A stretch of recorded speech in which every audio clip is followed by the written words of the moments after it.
Donc moi j'ai 2 enfants, Samuel qui a eu 9 ans lundi et Paul qui a bientôt 6 ans.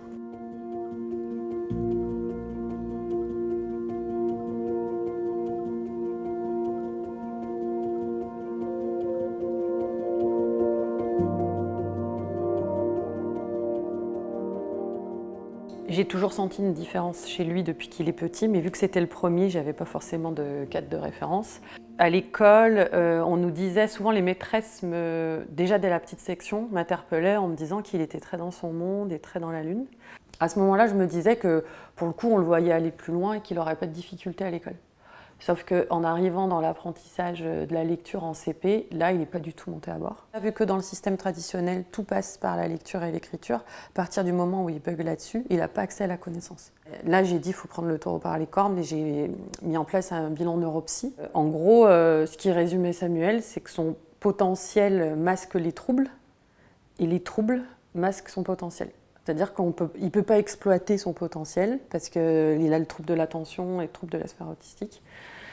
Et en même temps, comme il n'est pas bête, il arrive à peu près à compenser. Quand tu le vois comme ça ne se voit pas du tout.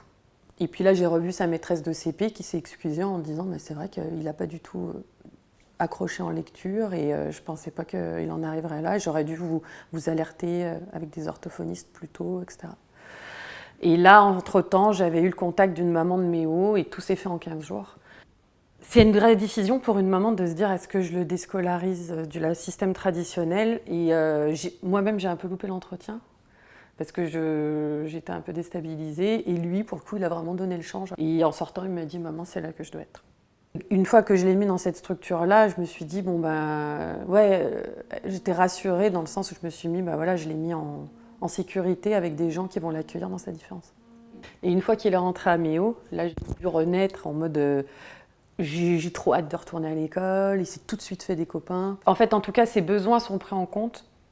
Il apprend beaucoup sur lui-même, sur comment il fonctionne, comment gérer ses besoins, ses niveaux d'énergie, parce que du coup, il a un niveau de fatigabilité très élevé.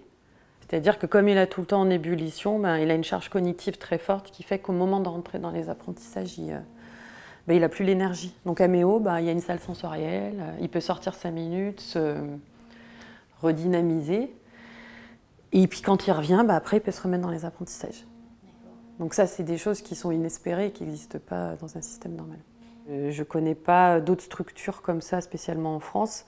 Et d'avoir une maman comme Félicie qui a eu le courage de créer cette structure atypique et offrir cette opportunité aux gens, c'est une chance inespérée d'avoir ça à Annecy. Et puis la qualité de l'équipe enseignante, elle est vraiment incroyable.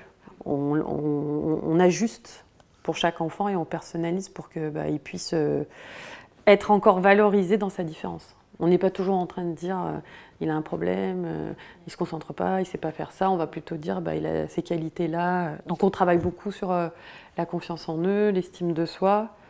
Et souvent je me dis que même s'ils perdent au niveau d'apprentissage sur l'histoire, la géo, parce que vraiment tout est concentré sur la lecture, l'écriture et puis l'inclusion, il y a du sport, de la musique et puis du travail avec les autres élèves, ce qui gagne en connaissance de lui, psychologique, énergétique, etc. Ça va lui servir toute sa vie. J'en veux pas du tout aux instituts qui étaient là parce que je leur dis souvent, vous avez fait ce que vous avez pu, mais dans une classe de 27, ils demandent une telle attention, Samuel. Même moi, toute seule derrière lui, il fallait que je le ramène tout le temps dans l'apprentissage. Il n'est pas capable d'être autonome. Mes frères qui travaillent dans l'éducation nationale me disaient aujourd'hui, donc sur les enfants qui ont des troubles, qu'il y aurait 30% des élèves qui sont en situation de souffrance à l'école. 30%, c'est énorme. Aujourd'hui, on reconnaît ça comme un handicap, mais peut-être que dans 50 ans, on dira que c'est juste une manière de penser différente de la norme et que ça sera même plus reconnu comme un handicap et qu'on proposera des pédagogies qui permettent à chacun de s'y retrouver.